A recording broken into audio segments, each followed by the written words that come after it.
Hola, en esta ocasión vamos a hablar de un nuevo tema. Vamos a hablar de física. Vamos a abordar el tema de física teórica. Estaba yo pensando por dónde empezar. eh, por ejemplo, cuando estudiamos química,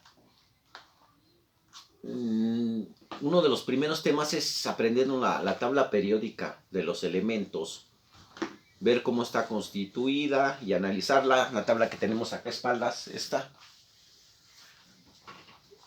la hizo este personaje, Mendeleev. Dmitri Mendeleev es un ruso que, entre otras cosas, es el creador del vodka.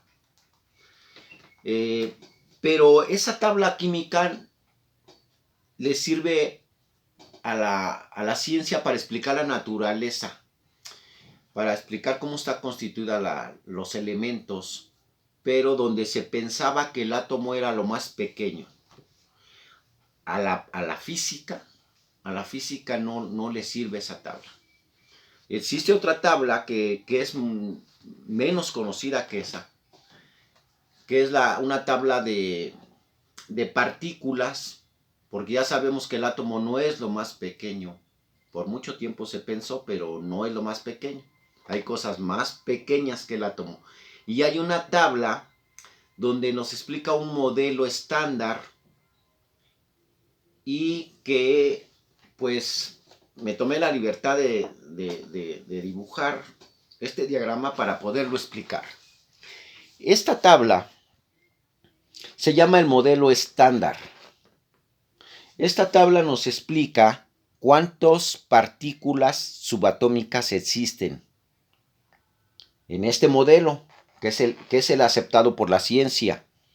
Este modelo explica el 99.9, se puede decir, de toda la materia que existe en el universo. O sea, tiene alguna fallita que la vamos a comentar en su momento. Esa fallita es la gravedad newtoniana, o la que quiso explicar también Einstein. Bueno, pero para explicar esta tablita, donde hay 12 partículas de materia, 6 son quarks, 6 son leptones y 4 son partículas pero que interactúan de fuerza.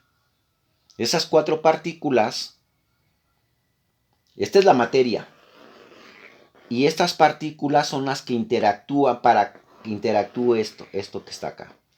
Esas partículas, una es el gluón, otra es el electromagnetismo.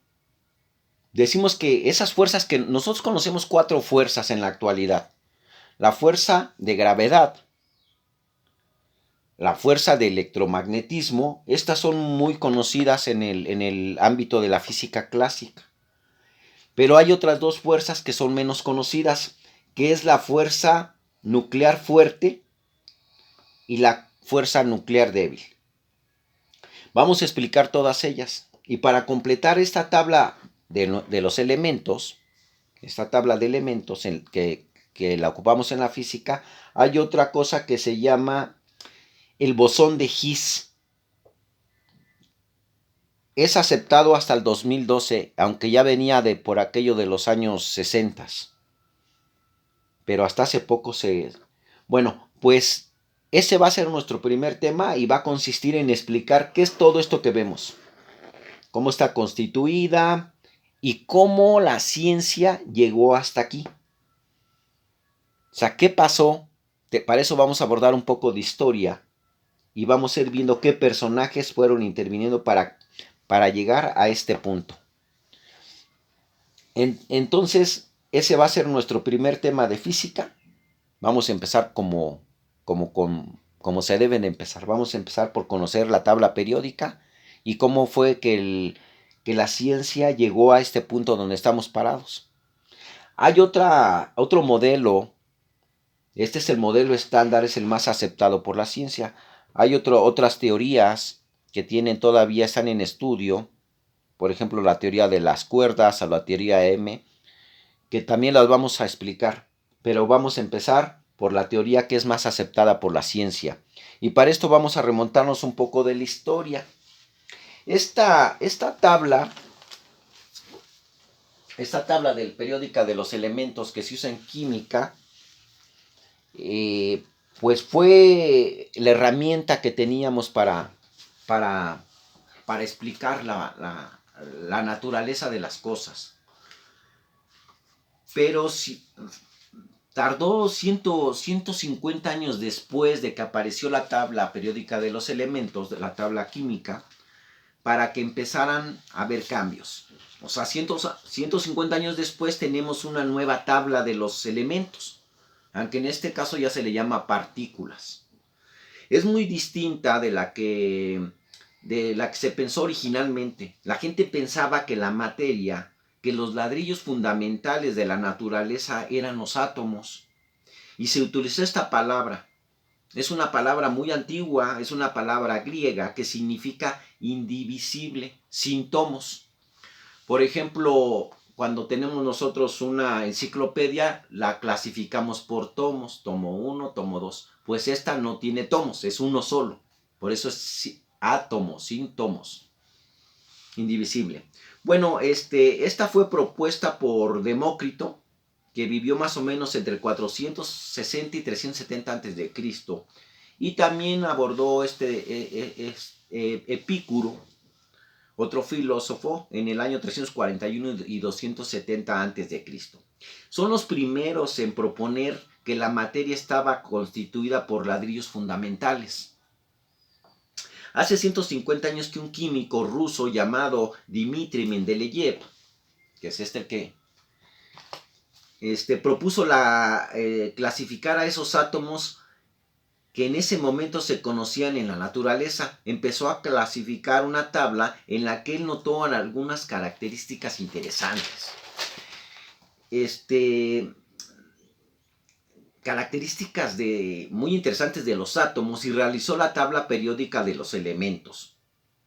150 años después tenemos una nueva tabla de los elementos. Esta es mucho más resumida. Básicamente son 12 elementos. Aunque decimos que son esta parte de aquí. Estos 6 quarks y estos 6 leptones. Aunque ahora ya no le llamamos elementos, le llamamos partículas.